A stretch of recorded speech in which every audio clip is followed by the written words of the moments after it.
Donc voilà ici une petite vidéo pour expliquer la façon idéale de régler un compresseur pour une guitare basse pendant le rec, pendant l'enregistrement. Donc pour ça, il nous faut évidemment une basse, il faut une DI,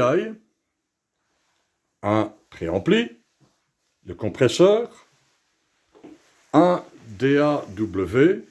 Donc, explication rapide évidemment, mais bon, ça on le sait, on s'en doute. On sort de la basse, on rentre dans le input du DI, et ici, pour une question d'équilibre des niveaux, on a mis un pad sur la DI box, et on a mis un pad à moins 40 dB, c'est bien ça, moins 40 dB, comme ça on a un peu plus de marge de manœuvre. Alors ici, dans une vidéo précédente, on a expliqué un peu, pas se tromper évidemment la connectique. Hein. Donc, on sort du DI, on rentre ici, c'est un quad, hein, mais dans le premier préampli du Focusrite, là, et donc, pas se tromper, la première entrée, elle est à gauche, et on est rentré dans l'entrée microphone, et pas ligne. Alors, comme c'est une basse, ah oui, autre chose, pas oublier évidemment, comme la DI, il faut l'alimenter en 48 volts, pas oublier évidemment d'envoyer du 48 volts dans la DI, le témoin s'allume, on a bien du courant. Voilà.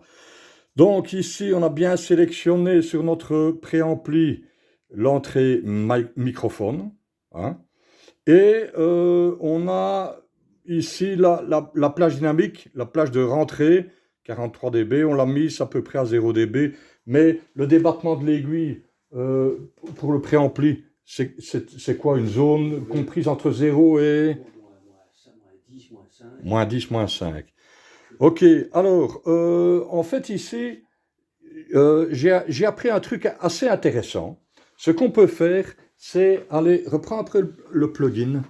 Attends, donc, je vais le plugin.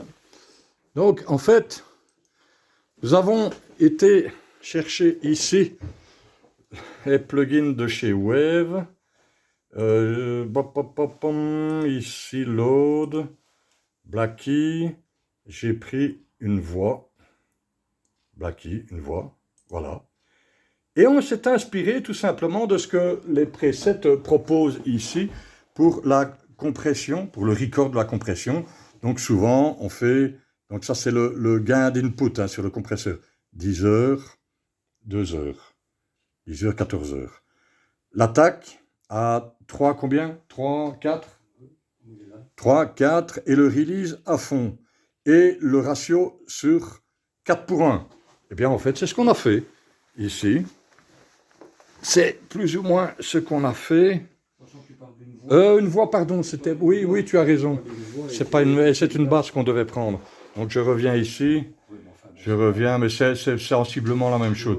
Donc le Blackie, je reprends la basse. Oui, c'est un peu différent. Donc voilà, 10 heures, 2 heures, donc entrée, sortie, attaque plutôt au milieu, et le risque plus ou moins sur 6, et un 4 pour 1. Donc je reviens sur mon vrai compresseur. 10 heures. Évidemment, ici, il n'est pas sur 2 heures le output parce que moi, j'ai adapté mon niveau à ce qui rentrait dans mon DAW, évidemment. Hein.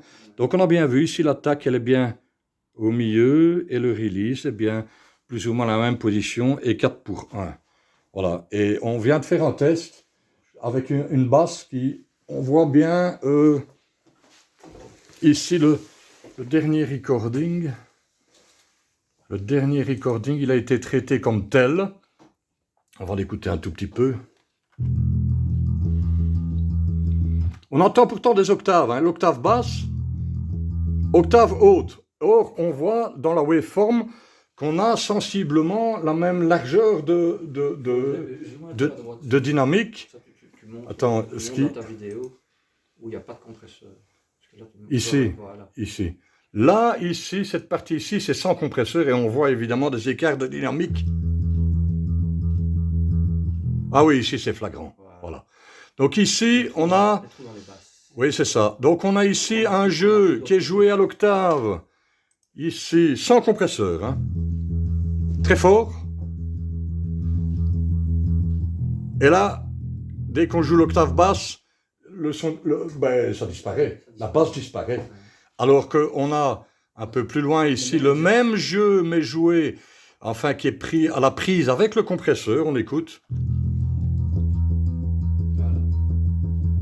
La basse est constante. Ça, tu as tout compris. La basse est constante. Est-ce qu'il y a quelque chose à rajouter? Non, c'est pas